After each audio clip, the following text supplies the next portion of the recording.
बढ़ती उम्र और बढ़ते वेट के साथ एक प्रॉब्लम बहुत ज़्यादा कॉमन है, वो है स्किन टैग्स का। आपने देखा होगा ना, छोटे छोटे स्किन टैग से निकल आते हैं। अक्सर वो गर्दन पे होते हैं, आपकी बगलों में होते हैं, ग्रोइंस वगैरह में, पेल्विक एरिया में हो जाते हैं। अब ये क्यों होते हैं? मैं हूँ डॉक्टर ताहिरा, डर्मेटोलॉजिस्ट हूँ। इनकी बहुत सारी वजूहात हैं। एक तो बढ़ती हुई उम्र तो है ही, बुढ़ापे का तो कोई हल नहीं है। दूसरा हमारा बढ़ता हुआ वजन है। अक्सर औकात में ये होता है कि जिन लोगों को डायबिटीज़ हो और डायबिटीज़ ना भी हो, इंसुलिन रेजिस्टेंस जिसे हम कहते हैं ना, क्योंकि हमारी डाइट ऐसी है, फिर हमें मेटाबॉलिक सिंड्रोम हो जाता है, पेट जो है वो बड़ा हुआ होता है, आपको पता है वज़न भी ज़्यादा होता है, हाइपर कोलेस्ट्रोलीमिया होता है, कोलेस्ट्रॉल भी ज़्यादा बड़ा होता है, हाइपर लिपिडीमिया होता है, क्योंकि हम इतना चिकना खाते हैं। तो तरह तरह के छोटे छोटे से आपको स्किन टैग्स दिखेंगे। अब ये काफ़ी इरिटेटिंग हो जाते हैं। अक्सर ये उन जगहों पे होते हैं जहाँ पे फ्रिक्शन ज़्यादा हो। फॉर एग्जाम्पल, अगर हम ज्वेलरी हर वक्त पहन के रखते हैं तो वो ज्वेलरी रब करती रहती है, आपकी गर्दन पे होते हैं, क्योंकि बगलों में और आपके ग्रोइन वाले एरिया में भी फ्रिक्शन बहुत ज़्यादा होता है। टाइट कपड़े हम पहनते हैं तो उनसे भी आपको छोटे छोटे वो स्किन टैग्स ऐसे एक प्रोट्रूजन सा निकल आता है।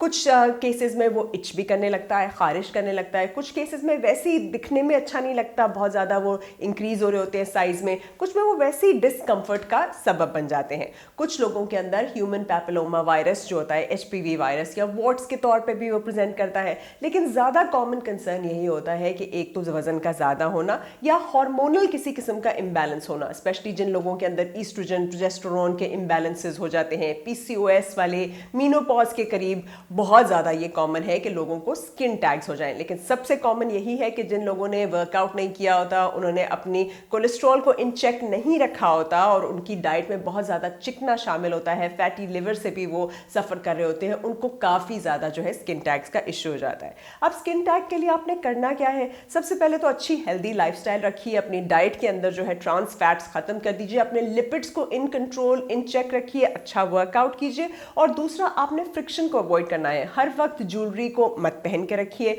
बहुत टाइट कपड़ों को अवॉइड कीजिए। दूसरा, वेट लॉस की तरफ ज़रूर जाइए। और सबसे इंपॉर्टेंट बात जो आपने करनी है वो ये देखना है कि अगर स्किन टैग बहुत ज़्यादा बढ़ तो नहीं रहे, कहीं उसकी शेप या साइज चेंज तो नहीं हो रहा, उसमें से ब्लड तो नहीं निकल रहा, उसका टेक्सचर तो नहीं चेंज हो रहा। खुदा न खास्ता ऐसा कोई इशू है तो ज़रूर आपने डॉक्टर से रुजू करना है। लेकिन आमतौर पे अगर ये वैसे हैं आपके स्किन टैग्स, तो आप इनको रिमूव करा सकते हैं। रिमूव कराने के बहुत सारे तरीके हैं। सबसे सिंपल तरीका होता है कि वो आराम से छोटा सा लोकल एनेस्थेटिक लगाते हैं, हल्का सा इंजेक्शन लगाया, उसको ब्लेड से उन्होंने काट दिया। अब ये एक डॉक्टर सेटिंग में करेंगे तो वो अच्छा स्टेरलाइज्ड इंस्ट्रूमेंट से करेंगे, एंटीसेप्टिक वॉश भी यूज़ करेंगे, एंटीसेप्टिक ऑइंटमेंट भी यूज़ करेंगे, और स्टेरलाइज्ड ब्लेड से जब वो काटेंगे तो आपको इन्फेक्शन नहीं होगा, रिकरेंस भी नहीं होगी। लेकिन अगर आप खुद इसको घर में काटना वाटना शुरू कर दें तो ब्लीडिंग भी हो सकती है, कॉम्प्लिकेशन भी हो सकती है, इन्फेक्शन के बाद एब्सेस या पस या फोड़ा भी बन सकता है। इसलिए खुद करने की कोशिश ना करें।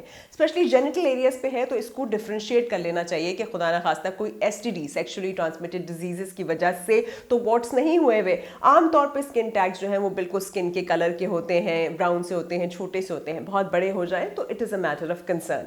दूसरा प्रोसीजर इसको निकालने का कॉटरी होता है। कॉटरी होता है वो हल्का सा, जो डॉक्टर है उसको जला देते हैं, वो भी एक ठीक चीज़ होती है। उसमें भी बहुत कुछ अरसे के लिए स्कैब रहता है, फिर वो भी निकल जाता है। तीसरा तरीका जो है वो लिक्विड नाइट्रोजन से होता है, जिसमें उसको फ्रीज कर दिया जाता है, वो भी सही तरीका है। और चौथा तरीका जो गाँव देहातों में यूज़ होता था कि वो बाल को जो है उसके अराउंड लाइगेट कर देते हैं, टाई कर देते हैं, ताकि उसकी सप्लाई जो है वो रुक जाए। स्पेशली घोड़े का बाल इस्तेमाल करते थे और उससे वो झड़ जाता था। अब उसमें प्रॉब्लम तो कोई नहीं है, लेकिन इन्फेक्शन का डर ज़रूर हो सकता है, क्योंकि हमें नहीं पता कौन से जरासीम उसके अंदर मौजूद हैं और उसको लाइगेट करने के चक्कर में कई और जरासीम जो हैं आप फैला ना दें। इसलिए आप अगर डॉक्टर के पास जाते हैं और इनको निकलवा देते हैं तो इसमें कोई जो है वो मुज़ायका नहीं है। आप नॉर्मल प्रिकॉशंस फॉलो करते हैं और आप स्किन टैग से बिल्कुल you can be free of it. तो खामखा अगर कोई स्किन टैग आपको कहीं ना कहीं इरिटेट कर ही रहा है तो don't delay it, you can just go to a doctor and get it done. जैसे ही फ़ौरन जाएंगे वो करेगा और घर वापस आ जाएंगे। अगर आंख पे है या किसी सेंसिटिव एरिया पे है तो प्लीज़ एक प्रॉपर ऑप्थेमोलॉजिस्ट के पास जाएं, क्योंकि वो स्पेशलाइज्ड होते हैं इनको रिमूव करने पे। स्पेशली आंख जैसे एरिया और ऐसे सेंसिटिव एरियाज पे आपको लिक्विड नाइट्रोजन या कॉटरी करते हुए खास ख्याल रखना चाहिए। लेकिन अगर किसी को स्किन टैग्स हो रहे हैं तो सबसे पहले चीज़ यही है कि अपने वजन को कंट्रोल कीजिए। देखिए कि कहीं इंसुलिन रेजिस्टेंस तो नहीं हो रही। बहुत कॉमन हो गया हमारे यहाँ मेटाबॉलिक सिंड्रोम, इंसुलिन रेजिस्टेंस, और उसको कम करने का तरीका सबसे बेस्ट यही है कि आप अपने रिफाइंड कार्ब्स को कम कर दें, मतलब प्रोसेस चीज़ें नहीं खानी, आपने कोशिश करना है कि ये मीठा और स्पेशली जो हम खाते हैं ना मैदे की चीज़ें, बेकरी के प्रोडक्ट्स, इनको अवॉइड करके अच्छा खूब सारे फ्रूट्स और वेजिटेबल्स खाने हैं, खूब सारी एक्सरसाइज करनी है। और अगर डॉक्टर ने आपको प्रिस्क्राइब किया है तो फिर आप मेटफॉर्मिन वगैरह जो है, ग्लूकोफाज जो है स्पेशली, वो ले सकते हैं, लेकिन only once the doctor has actually assessed you and labelled you as insulin resistant. लेकिन ये चीज़ें हैं कि इनको खास ख्याल रखिए और अपने लिपिड्स को इन चेक ज़रूर रखिए, अच्छा सा वर्कआउट कीजिए और कपड़ों को हमेशा लूज पहनिए, तो आप स्किन टैग्स से जो है छुटकारा हासिल कर सकते हैं। ऑप्शंस मैंने आपको पहले ही बता दिए, we have all these options and for more options you can keep listening to us. Pakistan के टॉप डॉक्टर्स के साथ अपॉइंटमेंट बुक करें, वो भी पेशेंट फीडबैक देखते हुए। आज ही ओला डॉक ऐप डाउनलोड करें। ओला डॉक, डॉक्टर का अपॉइंटमेंट आसानी से।